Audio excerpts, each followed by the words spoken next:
Then I am going to turn it over to a large group of folks from both the City of St. Paul Parks and Rec and the Capitol Region Watershed District to talk with us a little bit about our very near neighbor, the McMurray Fields, across the street here, and the ongoing stormwater project over there. Take it away. Great. Thank you, Madam Chair.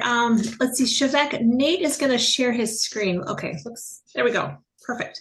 Well, again, good evening. I'm Alice Messer, Manager of Design and Construction for St. Paul Parks and Recreation. I'm joined with Dave Ronzani and also Nate Zwonitzer with Capitol Region Watershed District. We are really happy to be here tonight. This is a project that we've been working on for 10 plus years. Nate, if you go to the next slide, tonight we'll be talking about a little bit of background, the work that's been happening since the Como Lake Watershed Management Plan was adopted. We'll talk about the park design that Dave has been working on, and then some of the stormwater elements, and then we'll talk about budget and project timeline here tonight. So if we go to the next slide, I don't know how many of you are aware of the Como Lake Management Plan. This was adopted by the Watershed District in 2019, but the work actually began back in 2015 as the Watershed District and the City of St. Paul share this goal of improving the water quality of Como Lake. I'm sure you all know Como very well. It's a 70-acre shallow lake that has experienced really poor water quality due to excessive phosphorus and algae blooms that have happened. And so this lake management plan was developed and really is a 20-year vision for the lake, knowing a lake is a living system, changes take time to respond. But we've collectively been working together on projects in the different sub-watershed districts. So there are 13 sub-watershed districts that divide the over 1,000 acres of stormwater that drain to the lake. So this project is one of the last remaining sub-watersheds looking for a way to reduce the phosphorus that enters Como Lake. So some previous examples of our work are if you look at the new parking lots and the rainwater or the stormwater basins that are by the Lakeside Pavilion. Those were recently installed a couple of years ago. And another example, if you have been to the Como Golf Course, again, another collective project where we did some underground treatment and looked at the existing golf ponds to add improvements to address phosphorus and other sediment loading into the lake. So the project here tonight is in McMurray Fields. This project is a site because it has the opportunity for the space to address the drainage area. It's about over 100 acres that is this sub-watershed. And so I think if we were to go back about 8 to 9 years ago when the roads around McMurray were redone, we were thinking about this project and we intentionally put in a diversion structure for us to be able to take the water that drains down Lexington Avenue. So that infrastructure was put in place. And now tonight we'll talk about what the project is here at McMurray. I think the other thing to think about with McMurray is the recreational component. And so what has been so successful with this partnership with the Watershed District is we're always leading with the stormwater goals, the mission of improving water quality at Como Lake, but we're also thinking about the land and the park and how these complement each other. So at McMurray, which again, I'm sure you all know really well, it is one of our premier municipal athletic sites. There is an existing artificial turf field there that exists.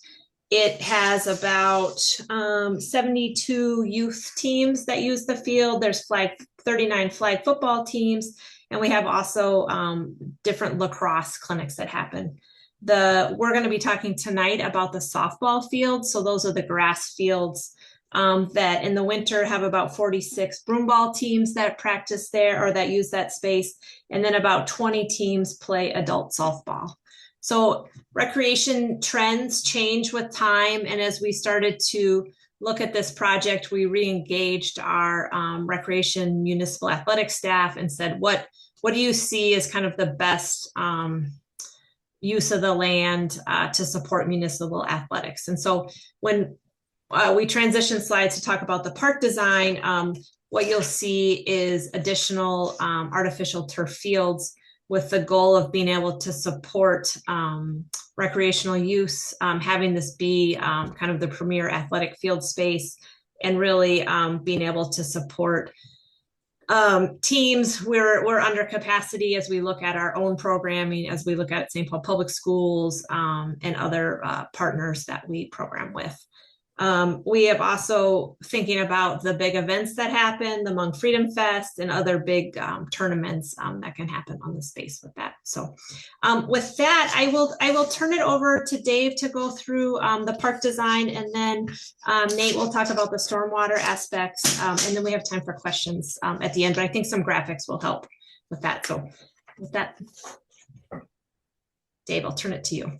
There you go. Thank you, Alice. I was looking for the unmute button on here. I'm not super used to Zoom. It's usually a team. So yeah, thank you. You gave a great rundown and background of the whole project. So I'll just kind of start with the parks design a little bit. And when you're looking at this little section, the predominant item in this is the artificial turf field, which thanks to animations, we can highlight it right away. This artificial turf field is very large. It's 5 acres, so it's just about the same size as what we have existing combined.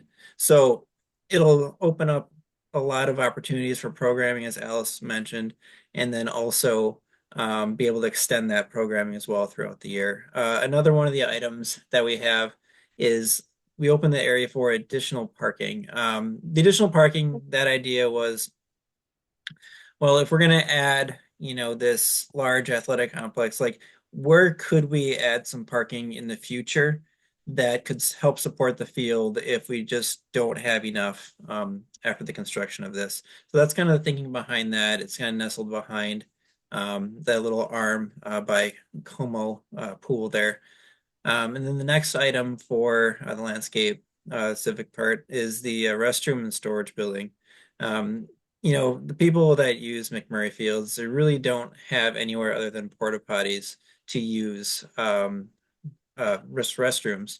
And then our operations staff, they really need to have areas to like store their field equipment, store goals, store all those kinds of things, and have them in a nice central location. Also a nice central location to control lighting and all of that. So this, I'll get more into the details of the restroom as we go along, but this is an amenity too that will help provide shade and it'll help provide kind of a centerpiece and be staffed as well by a couple of staff members to be able to help like program these fields and have somebody on site that could help people out when they need it. Okay, next slide. So talking more about the artificial turf field. So this project, like I mentioned, it was 5 acres of it's like new multi-use field. So what does multi-use really mean? Well, what we end up doing is we try to get as much use out of this field as we possibly can. So you can kind of see all of the lines on here. So when you start to break it down a little bit, what we have included, we have 2 high school size soccer fields that kind of go north-south-ish about as much as you can. We have 3 9x9 soccer fields. The 9-on-9 is typically a Blackhawk soccer programming, but sometimes like other groups come in here to use that as well. 6-on-6 soccer fields, we have 3 of those. Those are the light blue on there. Those are heavily programmed by Parks and Recreation. Like we had mentioned before with the softball leagues and the adult softball, one of the main drivers of the size of this field was trying to fit in 2 adult league softball fields. So we ended up getting 2 in there. They're both 315-foot outfields. There won't be an outfield fence unless we have a temporary fence that we could store within the restroom storage area. But thankfully, to the geometry of these ball diamonds, we can also include all the different age groups that play little league, softball, whatever. So what we end up doing there is we end up putting little hash marks where the baselines are, and then we can play on that. So even if it's, the adults aren't playing on this, we can program it out to multiple age groups in sports like that. And there's also, we have the potential for lacrosse field. That one's blue and in the upper right corner of the field. And then we have a 100-yard football field. Potential as in, like, you look at it, there's a ton of lines. There's a lot of things going on. So maybe it's just too much in one place, but that's something that we can talk about. And with the 100-yard football field, we're hoping for an NFL grant for that. And we're kind of talking with Muni Athletics, seeing how that works out with their programming. It might, and it might change. It might not be a 100-yard football field. If the NFL likes it, maybe we can do a bunch of flag football fields. Just as Alice mentioned, we have heavily programmed in that too, and we really don't have very many fields that are like lined out for that particular purpose. All right, next slide. So the restroom and storage facility, a nice rendering right here. The purpose of that is just kind of anchor between this large field facility with the new artificial turf fields and can provide some staff assistance when needed. There's also not a lot of shade, if any, over at McMurray. So this building has a nice overhang that we could have picnic tables underneath. And eventually you'll end up getting a drinking fountain and maybe some of those misters. If anyone's familiar with those athletic misters at all, they're kind of like the bent straws that you push a button and they kind of shoot mist out. They use them a lot just to cool people off. We have a couple over at North End and they're a bit of a hit. So we're opening the area for some of that, bike parking, bleachers, benches, picnic tables, like I mentioned. The building also has a utility room, and then it also has, let's see here, yeah, the two unisex toilets, like I mentioned before. It's only 924 square feet, so it's not a huge building, but we think it's going to be a really nice fit there. I also added a note there too that this building will not be part of the base bid of the project. We'll include that as an alternate, just due to funding. If we have enough funding for it and the bids come in well, we'll be able to add that. Next slide. And then same with the additional parking. The additional parking we're counting as an add alternate item. If funding is available, we'll put that in there as needed. With new parking, this will be approximately 83 additional parking stalls. It'll help serve the programming of the field space. And then with standards, it'll also have EV-ready parking spaces. I believe we were required, with 83 spots, I believe we're required to have 17 spaces that are at least like, we have the conduit in and they're ready to go. So if we ever want to include EV parking at that parking lot, then we'd be all set for it.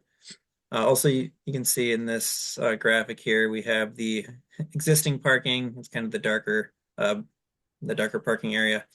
And then the pump house that Nate will talk about a little bit later, an infiltration area, and then the underground storage. All right. And then another thing with the parks design, and I would say last but not least, the construction ends up being a bit of a disruption to services sometimes. So we had asked the consultants to put together a traffic control plan. So it's kind of hard to see here, but the idea is that there'll be a closed section along Wynn between the Jessamine turnoff and then the Como Pool parking lot. And the detour will be, if you're entering on Wynn, you'll just go down Wynn, down Jessamine, down Beulah, back to Wynn, and then into the parking lot. Then you can exit from Hamlin. And then if you're just entering from Hamlin, you can just kind of follow that same route in and out down Beulah to Wynn. And it'll be a little bit of a disruption, but the idea with adding these two construction projects together will mean that we're only doing it once. We don't have to do it twice and have two separate times for, I guess, construction and tearing up the ground and all that kind of fun stuff. So, all right, I'm done with David, that is slide. that full section permanent or is that just for construction?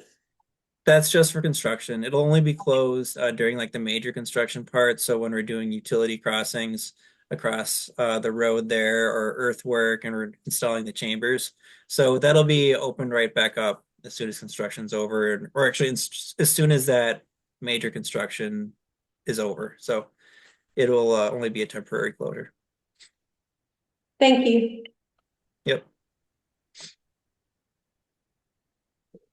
All right, and I'll Nate. take over from here. I'm Nate Zwonitzer with the Capitol Region Watershed District, and I'm going to talk a little bit about the water quality components of this project.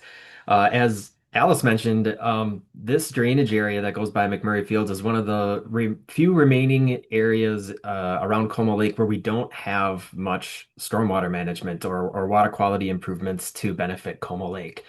So it's 156 acre drainage areas, and you can see that's highlighted here. And all of the stormwater from this, mix of residential and commercial, some light industrial, all goes into a large storm sewer that runs north under Lexington Avenue to Como Lake, and it goes right by McMurray Fields.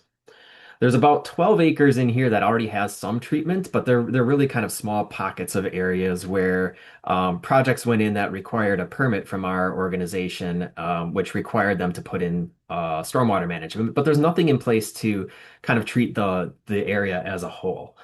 And that equates to about 61 acres of impervious surfaces. So again, like most of our urban areas, we're close to 50% impervious surfaces, rooftops, streets, parking lots, spaces that don't let rainwater soak into the ground and generate a lot of polluted runoff. So we're going to zoom into McMurray Fields here, and Lexington Parkway is on the right side of this image.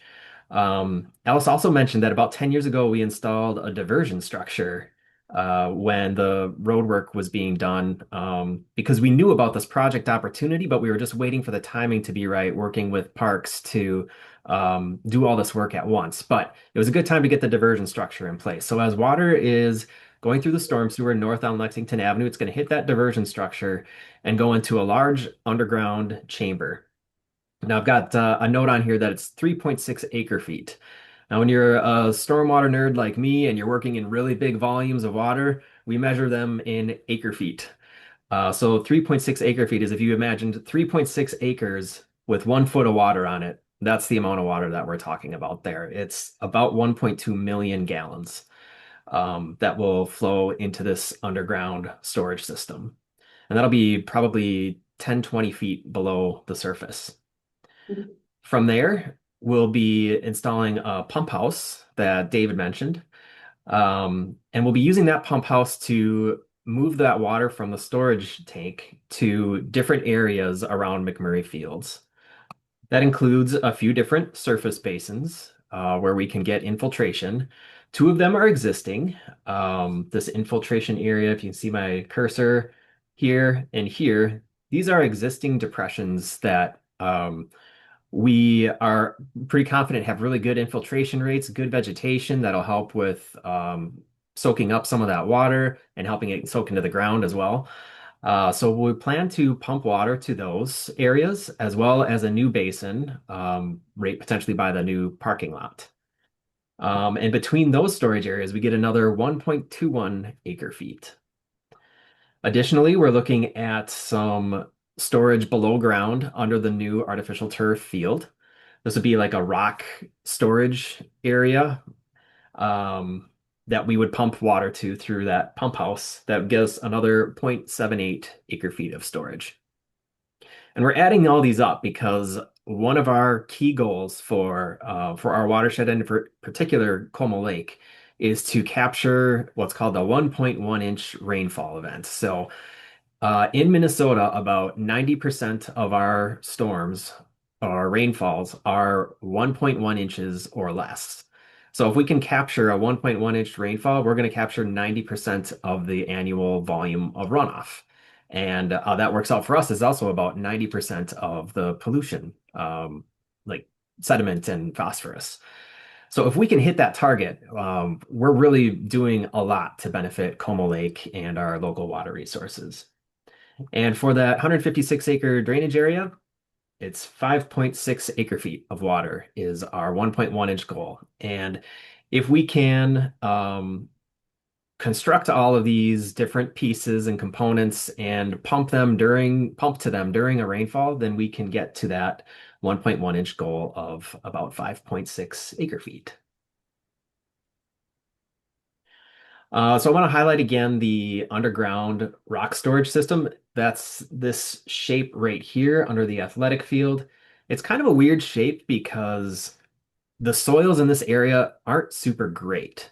We've done a ton of soil borings out there, like Swiss cheese style in this field. And this is basically the area that we found that has the best soils for infiltration. So we've kind of shaped this underground system to align best with those good soils so that when we're pumping water to it, we know that it's going to soak into the ground quickly so that there's space available for the next storm. Pump house, probably the least exciting building you'll ever put your eyes on. That's kind of intentional. There's going to be a lot of interesting stuff on the inside that we don't necessarily want to draw a lot of attention to. The pump house will host all of the pumps, the filters, and the controllers. Oh, I completely forgot to mention. Sorry. On this image, the light green shaded area is going to be irrigated. So we're going to use stormwater as a resource to improve the vegetation around McMurray Fields. It seems a little bit backwards, I'll admit, for a watershed district to be like promoting irrigation. But we found that in this area where we do have some challenging soils, using irrigation to get rid of our stormwater and get it to soak into the ground is one of the most effective ways that we can do it because we can spread it out over a much larger area. And it provides both the water quality benefit of getting that water to soak into the ground, but it'll also provide some aesthetic and usability benefits for the park in healthier vegetation, healthier turf, healthier trees, by providing more water than those spaces would get just from rainfall. Kind of an important part. Sorry, I missed that. So back to the pump house, this will house all of the pumps, the filters, controllers. We're going to have level sensors in all of the infiltration areas so we can track how full they are to make sure pumps turn off on time. And then the infiltration areas that have vegetation in them, we can track how long has water been in there and how long has it been dry and is it ready to accept more water without risking the health of the vegetation. We are certainly going to be monitoring everything very closely to make sure that the additional water that we're bringing on the site is not going to negatively impact any of the vegetation. And that'll require some smart controllers. So we'll have the ability to adjust how much water is going to those different areas. We'll be able to adjust how much irrigation is happening. We can keep more water on site if we see there's a dry spell coming and save some of that water for irrigation, or we can get rid of it ahead of a storm to make sure that we have room in our tank. We'll have weather smart controller. It's called Opti that will actually look at NOAA's weather forecasts and do some decision making based on the likelihood of a certain amount of rain coming in the next 24 or 48 hours. So we can actually draw down our tank by pumping to these different infiltration areas ahead of a storm so that we're ready to capture as much water as possible when the next storm comes. The other really interesting thing about this project that I think is fairly unique is this pump house is going to be conditioned for winter, so we can actually pump water during the winter. And part of that, the reasons we're doing that is to account for climate change and build in some resiliency to this project. As our climate continues to change, especially in Minnesota, we're going to see more warming winters, and that's going to mean more snow melt happening during the winter. And if we're not able to do something with that water, that's water that would generally run off to Como Lake. And winter runoff can be really, really nasty. I'm sure you've seen it down your curb lines in the winter. It's dirty stuff. So what we're planning to do is capture that water during those melt events and pump it to the underground infiltration below the field. And it'll go through some treatment beforehand so that we can capture those pollutants and dispose of them when we need to. But that's really a kind of a unique thing about this project is the ability to operate it in the winter. For the budget on this project, we are still in the design phase. So we're working with really big numbers and usually ranges of numbers, but right now we're sitting at around 11 million for that includes the park improvements as well as the stormwater management. It's actually working out to be around 50% of that cost for each portion of the project. And this is, again, Capitol Region Watershed District and the City of St. Paul are working hand in hand on the design and planning of this. Capitol Region Watershed District is going to be managing the construction and bidding the project. And we'll be doing the park improvements and the stormwater under one contract just to do it as efficiently as possible and to make sure that we're not, having multiple contractors kind of trying to compete against each other for space or scheduling. Funding is secured through the City of St. Paul, and as Dave mentioned, they're working on a grant with the NFL to hopefully help with some of the costs of that athletic field. And the stormwater cost is covered through CRWD levied funds that we've been doing over the last several years in anticipation of this project.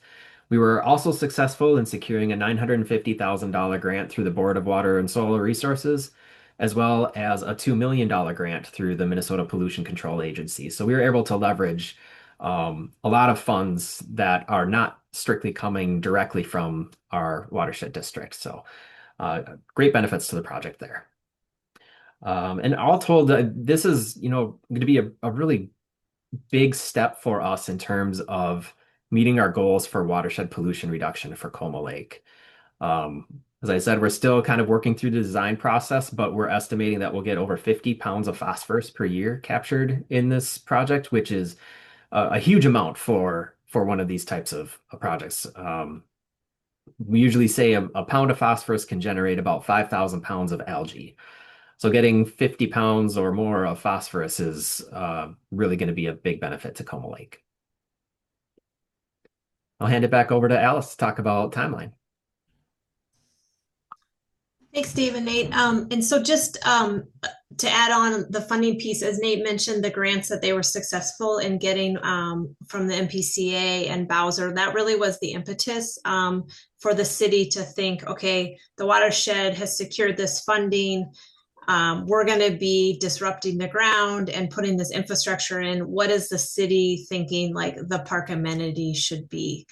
So we have then work together to come with the park design with that. So I wanted to provide a little context of why now. Like, again, we've been talking about this project for a long time. It's just securing those grant funds was kind of the tipping point that we needed. So in terms of timeline, we are, preliminary design started about a year ago. We just got through 60% design. We're working right now with the Watershed District, as Nate mentioned, on a cooperative agreement. So that is outlining cost share for design, for bidding the project. The other thing to note is the ongoing maintenance. So the watershed will be maintaining all the stormwater elements. That includes the irrigation as part of it. So that's a huge benefit to the city. This system is quite advanced and it's really exciting to think about, but we need our partners to help with the maintenance of that. So we are hoping to bid the project in May of this year, with construction starting intentionally after the pool closes. So if you think back to those traffic control diagrams that Dave was talking about, the entrance off Lexington is pretty wide. So we're thinking that can be split. So you could only enter one way coming into McMurray. You would take Jessamine around, and then the other part of the road would be used for construction hauling. As Nate's talking about acre feet of stormwater, like it's quite a bit of dirt that we're going to have to move, and being able to safely do that. So it would start after the pool is closed. The artificial turf fields and the baseball field that exist right now, those would stay open during construction. We're just going to have to keep detour plans up to date, have information available for teams and people using the space as construction advances, and those field events happen in the fall.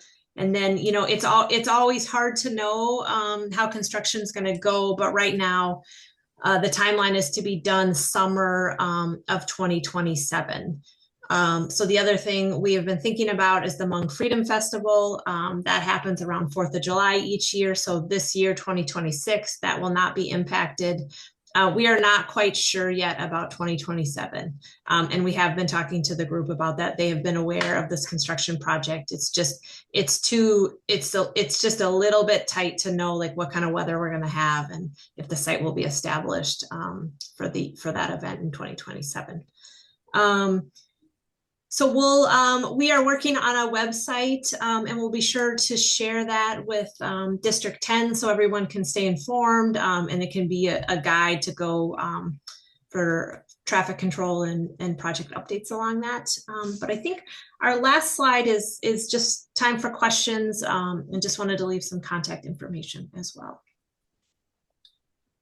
Thank you so much. It's a nice report from the whole team. So we will open it up both to the Zoom room and the in-person room for questions. I'm going to start with Laura because she's next to me and has her hand up. You talked about the filtration and treatment. Where does that occur? Is that in those little buildings or where does that occur? Most of it will happen underground in some additional structures that are designed to separate sediment from water and trash. And we're still working through the details on what exactly that's going to look like. But most of it will be maintained with like a Vector truck. Okay, and then at some point, the extra phosphorus or whatever gets sucked up and sold on the open market or whatever or something. Or... It'll usually be disposed of the same way that like street sweeping material is. It's all the same stuff. Okay, and then the other question I had, I know your designs for the buildings were like stunning on the things, but they don't really, from the pictures we saw, align with the rest of the style of buildings at Como. Is there a little bit more artsy and or blend to the rest of the buildings? Like it'd be cool to look like this building, but and or is there going to be any solar involved in the project, either running the pump house or the bathrooms or anything like that?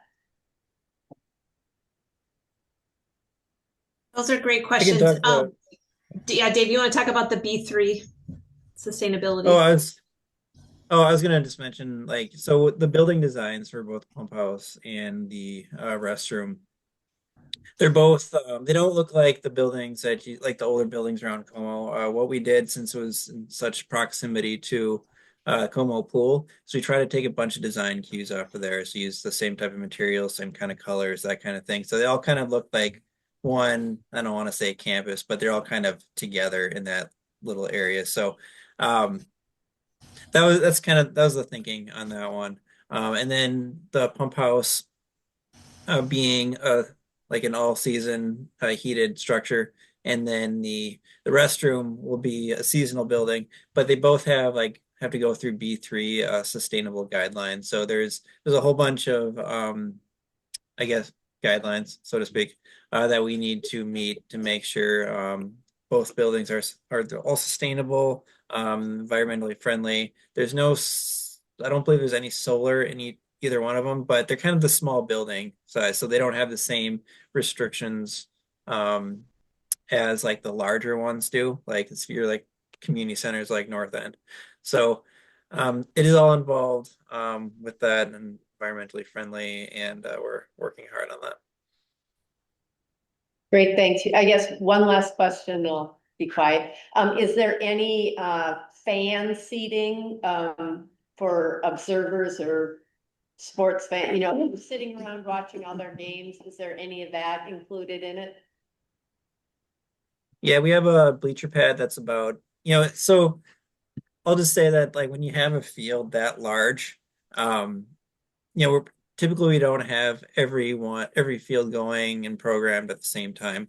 So I imagine there will be some space interior to the field that you can go in and sit and watch. There's also bleachers around midfield on the west side, and there's bleachers behind both ball fields or ball diamonds on each of those corners.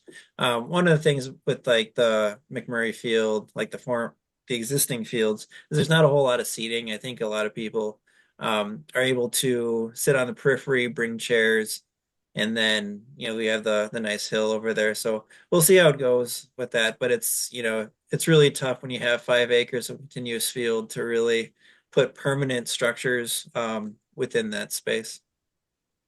Thanks. To Dave, also, you had in your diagram there's some purple circles in the woods northwest of the pool. I couldn't really see what those were, some purple patches in your drainage diagram. Yeah, good there. Oh, those are Nate's infiltration areas. Yeah. Yeah, so these are existing, this area here and this one here are existing depressions in the landscape that are really really well suited to take some stormwater. I got you. Okay, thank you. And it's nice because we won't actually have to do any construction in those areas. They're ready to go. Okay, great. Okay, yes, I'm curious about pedestrian access around because I'm a frequent user of this area. And for example, the area in front of the animal control building, so forth, that street, there's really no pedestrian, there's plenty of people that walk along that, but it's not really safe for that. And any other pedestrian considerations, I couldn't really tell from this picture.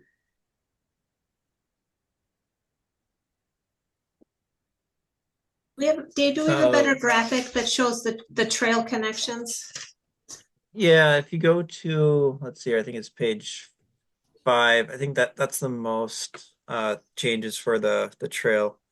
So in terms of like pedestrian connections, we didn't do a lot of modifications along Lexington. What we did do was we provided some more accessibility for the larger field. Like the current fields right now, I mean, it's all grass. It's not very accessible, but we rerouted the pathway a little bit. That's coming from underneath the that bridge there off of or I guess underneath Jessamine. I guess that's how it used to go. But I'm just trying. It's like the railroad bridge, but anyway. So we kind of rerouted that a little bit, and then we did it again. We revised it a bit prior to getting into the parking lot area, and added another access point off of that sidewalk from the parking to get to about like the mid field area on the north side. But other than that, we didn't change the pedestrian circulation all that much. Okay, thanks. Your project doesn't go up to Beulah Lane at all. It seems like that road will not be part of your project, or the sidewalk along that road. Correct. Okay. Yeah. I was just one to add, I'm biased, but as someone who's been there on flag football soccer in the fall, the turf fields are just used awesomely because we can promote one site, and flag football and soccer each of them nights. Having the building is gonna be such a huge boon to the families, and being able to use a restroom and being able to have a space to be shade. So I'm of course I'm biased, but we're really pumped about that being there. And I think, if you've ever driven past and seen how many of our families, and again, I'm biased, they're using our programs, are using the fields on those days. Almost any day in fall, when we have our soccer leagues and flag football leagues, it's gonna be a huge boom, so. Great. Question. So this is actually kind of a comment about the stormwater primarily. The project looks great. Stormwater is, collecting that and infiltrating is using for reuse for irrigation is great. It is an expensive project. I get a lot of dollars per pound removed, but that's sort of the nature of when you've got fully developed areas. So I get that. But a thought is, and I don't know if you're doing this or not, and this is to the watershed, so this is to you, Nate, basically, to your folks. Street sweeping is a thing that is you can remove phosphorus pretty cheaply. You can't get the same amount. We're not talking the same volume, but you can get rid of a lot of stuff off the street. And the city already does it, but it's very, just a couple times. A thought would be to identify the roads that directly drain to the lake without hitting a stormwater feature, And I know you can do that easily. You've got all your features, everything's mapped. You can see what those roads are. And would the watershed be open to actually just subsidize and paying the city to do 2 or 3 street sweeps of those streets, just those streets, you know, with the vacuum sweepers, like November, you know, after all the leaves are dropped, before snowfall, if there's a January or February thaw, and then first thing in the spring, before we get that spring rain that's going to wash a lot of gunk into the lake. I think that would be a pretty cheap way to get phosphorus removal. And it's just it's almost more just a logistical question. So that's just a comment, an idea that then I'm tossing out to you, to the watershed, to think about working with the city on something like that. That is a fantastic idea, and I'm actually a little suspicious that maybe you've been hanging around our office and we just haven't noticed you, because we've actually just started a pilot program with the city, looking at street sweeping in targeted areas, specifically around Como Lake. And just like you said, we were focusing on areas where we don't have existing stormwater management. So we actually did a fairly in-depth study to identify areas that have high amounts of impervious surface as well as high amounts of tree canopy, really focusing on leaf debris as being one of the primary phosphorus drivers that benefit from street sweeping. And so we've identified some areas, we've shared maps with the cities, and we are subsidizing the cost of those additional sweepings. Cool, great. That's a great idea. I'm glad you thought of that. Thank you. You bet. Dan's available anytime. You guys can borrow him if you need. Let's get you on the payroll. Other questions? There's a lot of softball demand in that area. Was there any pushback to removing one, going from a 3 to a net 2 softball fields? That's a great question. So two softball fields will go back. I don't know how often all 3 softball fields were in use in the current condition. We have been talking to the teams, and they have a plan for relocation. Dunning is a site, Rice and Arlington is another site. So there's some other locations have been identified, similar with for the broom ball. Okay, thank you. Questions in the Zoom room at all? All right. I have a question. Okay. I guess like a clarification. I just wanted to clarify, you mentioned there was irrigation as part of the plan, and I just wanted to clarify, was that in addition to the stormwater that you're capturing, that you're using irrigation, or is that referring to the water you're capturing used as irrigation? The water that we capture, we would use as for irrigation supply. With the exception of the baseball field, there will be a municipal backup supply for that. That area is already being irrigated just because they want that field in really good condition. So that would continue even if we don't have stormwater available. Great. Any other questions? All right. Thank you so much. That was, I think people are excited to hear that this is happening, and excited about this little pump house. I want to go look at that pump house. I'm very curious. All right. Well, thank you so much, Alice, David, and Nate, and somebody else was there helping. But thank you all. Yeah, thank you. Thanks for the time. Sorry we took so much of your agenda. We will get the website up to date, and Shevek will send that to you to make sure everybody has that available. Thanks. Thank you all. Yeah. Have a good night, everyone. Yeah, thanks for having us.